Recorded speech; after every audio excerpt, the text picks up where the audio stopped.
शिव महापुराण की कथा का लाभ ले रहे हैं। 24,000 श्लोक का ये पवित्र पावन ग्रंथ है।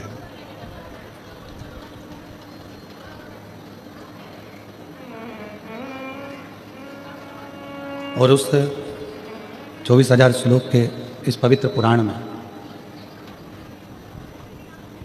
संसार के जितने दुख हैं, संसार की जितनी तकलीफ़ें हैं, संसार के जितने कष्ट हैं, संसार के जितने भी कष्ट हैं, तकलीफ़ है, दुख है, उन सभी तकलीफ़ और कष्टों का निवारण कहीं ना कहीं वेदव्यास जी ने इस शिव महापुराण के अंदर अंकित किया। शिव भक्ति तो है, शंकर की विरल भक्ति तो इसमें विराजमान है, पर शिव भक्ति के साथ में सबसे मूल है हमारा शंकर की शरणागति।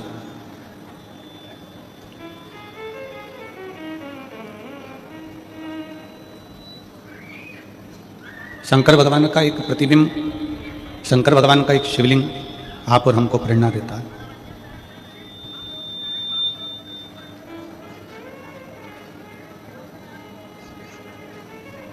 शिव जी का एक शिवलिंग आप और हमको प्रेरणा प्रदान करता है। एक बहुत गोल, एकदम चिकना सा, सुंदर सा एक पत्थर, एक सुंदर सा चिकना सा गोल पत्थर बहुत सारे पत्थरों के बीच में जाकर गिर गया। खूब सारे पत्थर है वहां पर, और वहां वो एक गोल चिकना पत्थर वहां पड़ा है। उबड़ खाबड़ पत्थर हैं, आड़े टेढ़े पत्थर हैं। उन पत्थरों ने उस चिकने पत्थर से कहा कि हम भी पानी में रहते हैं, तुम भी पानी में रहते हो, तुम भी नदी में हो, हम भी नदी में हैं, तुम भी पानी में हो, हम भी पानी में हैं, पर एक बात समझ में नहीं आती, हम आड़े टेढ़े ही रह गए और तुम इतने सुंदर चिकने गोल कितने अच्छे हो गए, कैसे हो सकते? पत्थर ने कहा कि तुम नदी के किनारे पर एक जगह पर स्थिर होकर बैठे रहे और मैं पानी के थपेड़े में, पानी के बहाव में, पानी के साथ में बहता रहा, बहता रहा, बहता रहा। इतने थपेड़े मैंने पानी के खाए, इतना इतना घिसा गया हूँ पानी में और पर्वतों में, पत्थरों में, नदी के बहाव में, कि मैं चिकना होकर, सुंदर होकर मंदिर में शिवलिंग के रूप में विराजमान होकर पूजा रहा हूँ। पत्थर तुम भी हो, पत्थर में भी हो। तुम नदी के किनारे पर एक स्थिर हो गए, संघर्ष नहीं किया तुमने। जो संघर्ष से डरता है, जो ये सोचता है कि नहीं मेरे बस का नहीं है, मैं आगे नहीं बढ़ सकता, मैं ये काम नहीं कर सकता, फिर वो आगे बढ़ता भी नहीं है। जिसने संघर्ष किया है, दुनिया के थपेड़ों को झेला है, दुनिया के बातों को झेला है, दुनिया के शब्दों को झेला है, दुनिया की वाणियों को झेला गया है, गालियों को झेला गया है, अपशब्दों को झेला गया है, फिर एक दिन वो धीरे धीरे इतना आगे बढ़ जाता है कि कहीं ना कहीं उच्च पद पर बैठकर अपने आनंद के साथ जीता है और पूरे राज्य का भी रक्षा करता है। कितने अपशब्द कहते हैं, कितने कितने ताने दिए जाते हैं, कितनी कितनी गाली दी जाती है, तब जाकर व्यक्ति ऊपर पहुंच पाता है। माननीय भारत सरकार के प्रधानमंत्री जी को कोई चाय वाला कह दे, कोई चौकीदार कह दे, कोई कुछ कह दे, कोई कुछ कह दे, कोई कुछ कह दे, इतने इतने शब्द।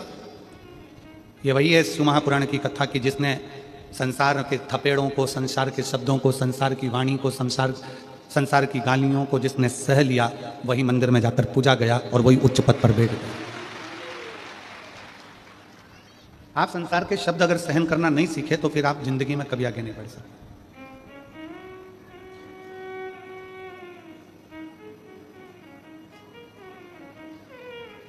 कितना ही आप प्रयास कर लो।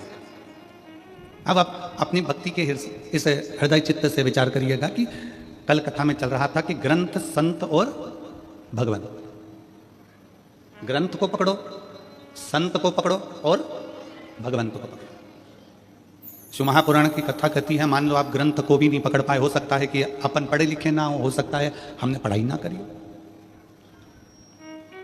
हम शिक्षित ना हो।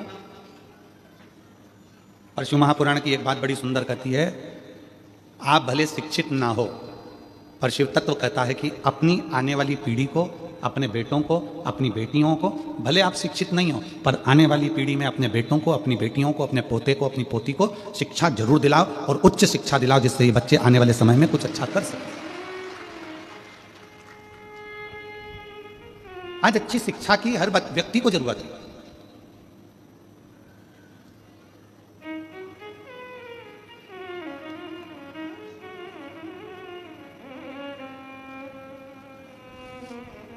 एक दो बार रायपुर की कथा में जब हम पहले आए थे, देवांगन परिवार कथा कराया था, तब उस समय पर एक पत्रकार ने प्रश्न किया था कि गुरुजी,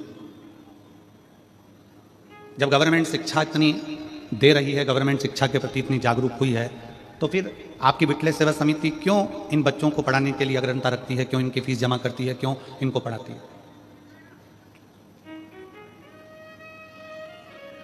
हमने उस समय पर भी उन पत्रकार बंधुओं को कहा था कि ये शिक्षा, ये पढ़ाई उस बच्चे को अपने लिए भी है कि अगर वो बच्चा पढ़ना चाहता है, एजुकेशन करना चाहता है और आगे बढ़ना चाहता है, जब बहुत ऊंचे पद पर वो बच्चा बैठ जाएगा, वो बेटा बेटी बैठ जाएंगे, तो एक बार कुबेरेश्वर धाम को याद करेंगे कि हमारी शिक्षा का किसी ने उद्देश्य रखा था और हमको आगे बढ़ाया। और आज विठले सेवा समिति अगर उसकी शिक्षा का थोड़ा सा खर्चा उठा लेती है, तो हमें उम्मीद है जब वो किसी अच्छे पद पर बैठेगा तो वो भी किसी दूसरे के शिक्षा का खर्चा अवश्य उठाएगा और किसी बच्चे को मंजिल तक जरूर पहुंचाएगा। शिक्षा और चिकित्सा ये तो बहुत जरूरी है।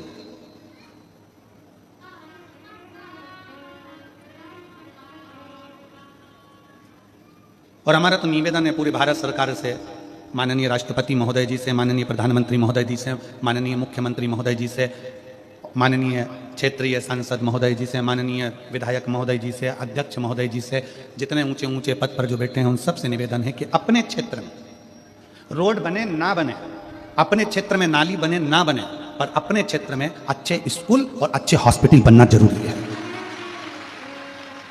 शिक्षा और चिकित्सा ये दो ऐसे बल हैं जो बच्चों की जिंदगी को प्रबल बना देते हैं। मेरी जीजियों, आप भले छोटे से गांव हाले कोसा में रहते हो, छुरिया में रहते हो या और छोटे से छोटे गांव में रहते हो, आप भले पढ़े ना हो, आपके माता पिता ने भले आपको पढ़ाया लिखाया नहीं हो, भले आप कुछ भी नहीं जानते हो, पर इस व्यासपीठ के सामने से संकल्प लेकर जाना कि मैं अपने बेटा बेटी को खूब पढ़ाऊंगा और खूब पढ़ाऊंगी, जिससे वो अपना नाम रोशन करे। हमारे बच्चे अच्छे पढ़े, उसकी शिक्षा अच्छी।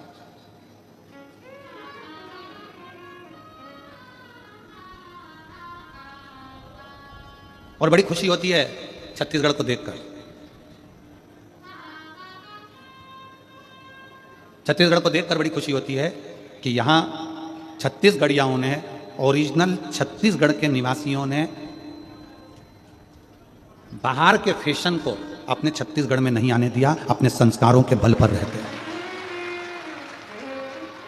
बाहर का फैशन नहीं आया,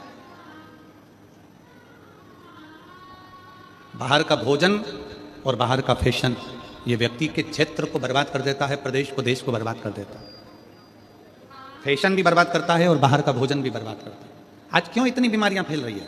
लीवर खराब हो गया, किडनी खराब हो गई, थायराइड हो गया, शुगर हो गई, कहीं बीपी हो गया, कहीं आंखों से दिखना कम हो गया, कहीं कानों से सुनना कम हो गया, कहीं ब्रेन हेमरेज हो रहा है, कहीं ब्रेन ट्यूमर हो रहा है, कहीं गांठें हो रही हैं। उसका कारण क्या है? हमारा खान पीन शुद्ध नहीं हो पा रहा। क्यों?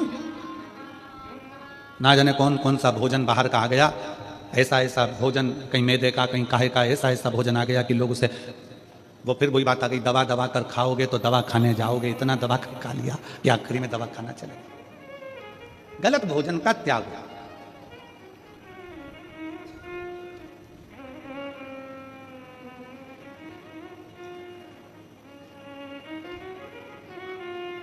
बॉर्डर पर आने वाले दुश्मनों को सैनिक रोक सकते हैं, बॉर्डर पर आने वाले दुश्मनों को सैनिक रोक सकते हैं। हमारे घर में आने वाले फैशन को और भोजन को हम अपने संस्कारों के माध्यम से रोक सकते हैं।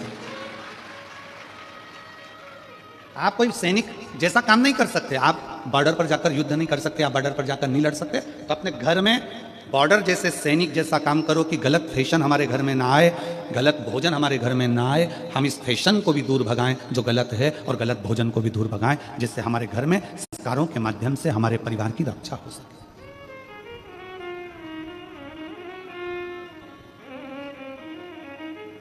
पहले हिंदी और बिंदी भारत की निशानी थी, हिंदी और बिंदी भारत की निशानी थी।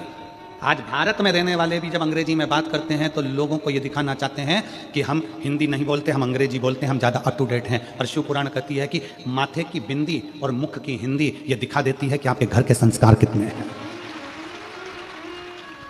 आपके घर के संस्कार कितने हैं।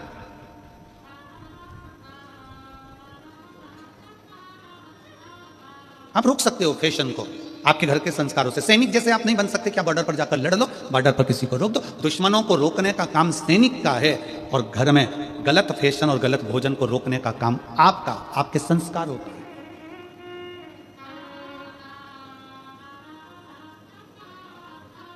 कैसे वस्त्र घर के बेटा बेटी पहन रहे हैं, कैसे वस्त्र घर के लोग धारण कर रहे हैं, उनको समझा सकते हो, बच्चों को आप कह सकते हो, आप उनको कह सकते हो।